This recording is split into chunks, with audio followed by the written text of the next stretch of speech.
Накратко сублимирајте што точно кажавте во седница и што е следучењето. А јас кажав, добро е што конечно започна главниот распит.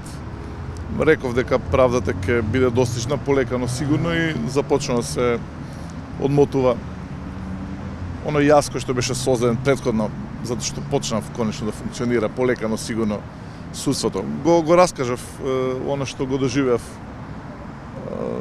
тој јуни на 7 на 10 кога беа демолирани бараките на општината, кажав кој учествува и така натаму, и се надам дека мојот исказ ќе придонесе оние кои што се организатори на овие немили настани да одговарат не само затоа што го сторија тоа што го сторија, туку за да не се повтори никош повеќе.